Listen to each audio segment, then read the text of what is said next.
नमस्कार सामने जय जगन्नाथ वेलकम टू चैनल टेक्सुरिया। तो सामने खूब शीघ्र ओडिशार प्रबल प्रबल मात्रा वर्षा हबार लगी। देखो दीर्घ 8 तारिख रु आज दीर्घ 17 तारिख जाए वर्षार प्रभाव पोक पड़े पाणीपाग भुवनेश्वर केन्द्र प्रकार निष्पत्ति नहीं।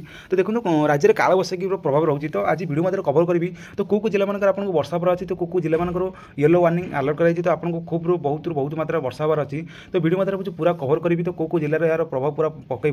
तो वीडियो फास्ट पूरा लास्ट पते देखूँ। तो आज वीडियो मध्य पूरा कवर करी कौ जिले अधिकतर वर्षा हम।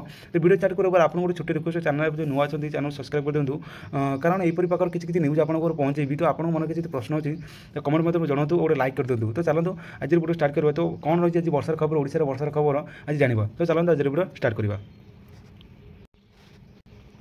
तो सागे देखो कौन खबर न्यूज बाहरिक आसी। तो राज्य में कालबैशाखी प्रभाव 17 जाए विभिन्न स्थान में घड़घड़ी वर्षार आलर्ट। देखो 17 तारिख जाए विभिन्न स्थान में घड़घड़ी वर्षार आलर्ट आम भुवनेश्वर पाणीपाग केन्द्र प्रकार निष्पत्ति मिली। तेणु कौन रही खबर अपडेट आपको खबर पढ़े शुणी दूसरी।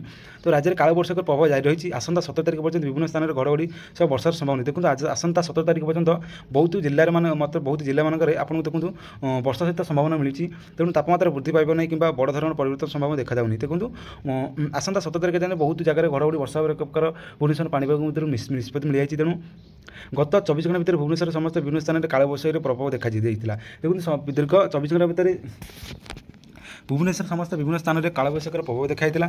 आउ देखो शुक्रवार राज्य में खरा प्रकोप कम था। देखो शुक्रवार दिन आप देखिए खरार प्रकोप कम था। टिटिलागढ़ और बलांगीर तापमात्रा 40 डिग्री सेल्सियस पार करता बेले उपकूल ओडिशा 35 डिग्री पाखापाखि था। देखो आमर जो मैंने टिटिलागढ़ बलांगीर तापमात्रा 40 डिग्री सेल्सियस थिला पार होता बेले उपकूल ओडिशार डिग्री 35 डिग्री पाखा। देखो खरार प्रकोप जो टिटिलागढ़ अधिक खराब होती देखो तार प्रकोप 40 डिग्री थिला बेले उपकूल ओडिशार प्रकोप 35 डिग्री पाखापाखि थिला।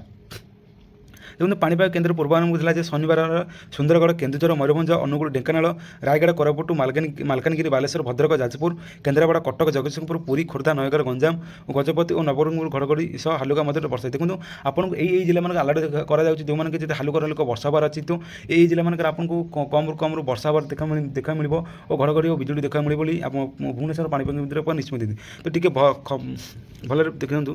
तो मयूरभंज गजपति रायगढ़ कोरापुट और 30 कोरापुट 30 रु 40 किलोमीटर बेगर पवन सहित झड़झड़ी आशंका। देखो मयूरभंज गजपति रायगढ़ और कोरापुट 30 रु 40 किलोमीटर बेगर पवन हम बोली पाणीपाग विभाग प्रकार निष्पत्ति मिली। तो 12, 13, 14, 15 तारिख में कालबैशाखी प्रकोप अधिक रही। देखो आपको कौ तारिख यार जो कालबैशाखी प्रभाव को जन दूसरी 12 तारिख 13 तारिख 14 और 15 यही 4 दिन आपको कालर बैशाखी देखा मिले। जहाँफल ये जिला मान जो मान कम से कम जो जिला मान देखूँ आपको हाईलाइट कर दूसरी। तो ये जिला मानक आपको प्रबल प्रबल वर्षा हबार अच्छी। आपको कालबैशाखी प्रकोप देखा बोली भुवनेश्वर पाणीपाग केन्द्र प्रकार न्यूज मिली। तो 17, 16, 17 कालबैशाखी प्रकोप कमी केत स्थान जारी। देखो 16 तारिख रु 17 तारिख मध्य कालबैशाखी कम रही बोली एक निष्पत्ति नहीं। तो यही भाव भुवनेश्वर पाणीपाग केन्द्र प्रकार न्यूज आनी। तो सांग आज वीडियो मध्य जनइली कौ जिला मान हाईलाइट कराई। तो कौ जिला कालबैशाखी प्रभाव मिल वीडियो जो पसंद गोटे लाइक कर दिखाँ। चैनल पर नुआ चैनल सब्सक्राइब कर दिखाँ। आज भाई रोचे जय जगन्नाथ।